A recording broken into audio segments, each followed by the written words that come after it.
उसी से प्राप्त हो जाएंगी, आपको भटकने की जरूरत नहीं है। नई अगरबत्ती लो। बहुत लोग क्या करते हैं, मोटरसाइकिल में अगरबत्ती पन्नी में रखेंगे और जितना मंदिर है सब जगह जाएंगे 2-2 मिनट। एक संत जी के पास एक गए गांव से, बोले महाराज हमारे गांव में जल का अभाव है। पहले की बात, पुराने समय की। बोले जल का अभाव है, प्रज्ञा पुराण की कथा है, आप लोग जानते होंगे, प्रज्ञा पुराण की कथा है। बोले महाराज हमारे गांव में जल का अभाव है, क्या करें? महाराज ने कहा कुआं खोद लो। एक जल के लिए गड्ढा खोदना पड़ेगा तुमको, मीठा जल हो जाएगा, आ जाएगा मीठा जल। बोले आ जाएगा? बोले हाँ आ जाएगा, जाओ। कितना बड़ा गड्ढा खोदना महाराज? बोले 50 फीट का गड्ढा खोद लो।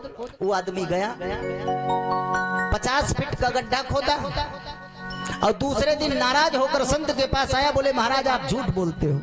बोले क्यों?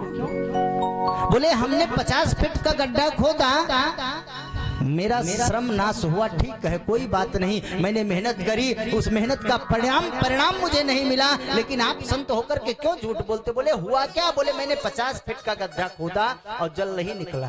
बोले हमें ले चलो दिखाओ कि तुमने 50 फीट का गड्ढा खोदा और जल नहीं निकला। लेकर के गए संत को, तो संत जी ने जब देखा तो संत की आंखों से आंसू निकल पड़े। बोले बेटा तुमने 1-1 फीट के 50 गड्ढे खोदे हैं, बेटा तुमने मेहनत तो करी है, लेकिन 1-1 फीट के 50 गड्ढे खोद डाले हैं, ऐसे में जल निकलने वाला नहीं है।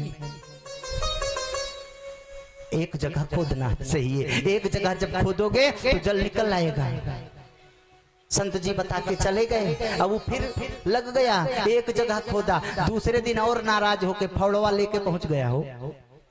बोले महाराज परसों तो नुकसान पूरा दिन का कराया ही कराया था, कल भी पूरा दिन लग गया, रात हो गई और जल नहीं निकला। जब जल नहीं निकलना है तो हमसे मेहनत क्यों कराते हो?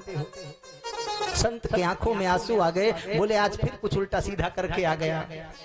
संत गए गांव में और जब जा करके देखा, संत ने कहा बेटा तुमने क्या कर डाला? 50 फीट गड्ढा खोदा, एक जगह पर खोदा, लेकिन लंबाई में खोद दिया, गहराई में उतरना पड़ेगा। प्यारे अगर आपको जल की आवश्यकता है तो आपको गहराई में उतरना पड़ेगा और एक जगह टिक करके गहराई में उतरना पड़ेगा। मिलेंगे परमात्मा, जरूर मिलेंगे।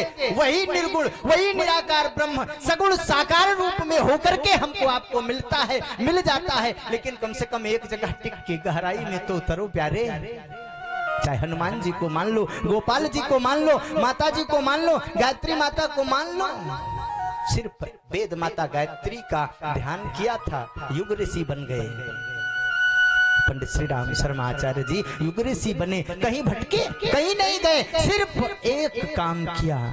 प्यारे 300 से अधिक पुस्तकें लिखी हैं, 300 से अधिक पुस्तकें लिखी हैं उन्होंने। अगर एक वर्ष में एक पुस्तक लिखी जाए तो 300 वर्ष होना चाहिए। इतना कार्य उन्होंने किया, जितना कार्य उन्होंने अपने जीवन में किया, अगर उसको लिखा जाए तो 100 आदमी 100 कंप्यूटर लेकर लिखें तो उनके कार्य को कम से कम 10 साल में लिख पाएंगे कि इतना कार्य आचार्य जी ने कर दिया है। प्यारे शक्ति किसकी थी?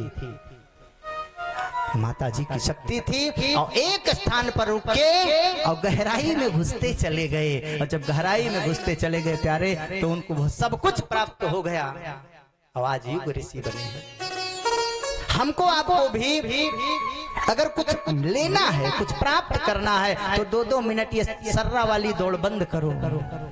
कोई लंबाई में दौड़ रहा है, कोई छोटी छोटी जंप लगा रहा है।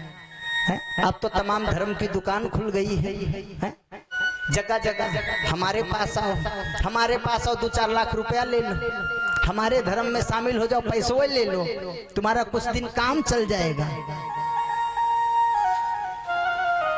गुरु एक से एक घूम रहे हैं। अच्छा चेला भी ऐसा गुरु ढूंढते हैं कि गुरु कम से कम ऐसा मिल जाए कि परेशानी में मदद करे। और गुरु जी सोचते हैं कि कम से कम चाहे पैसों ले ले, भीड़ तो बनी रहेगी हमारे दरबार में। लेकिन जो सच्चा सदगुरु है वो आपको मुक्ति का मार्ग दे बताएगा। कीट न जाने भृंग को गुरु कर ले आप समान। जो गुरुदेव जी को अपना जो रास्ता चुना था वही रास्ता सबको, पूरे भारतवर्ष को क्या पूरी दुनिया को वही रास्ता दिखाया। अब दुनिया ना चल पाए तो उसमें गुरु जी का कौन सा दोष है प्यारे।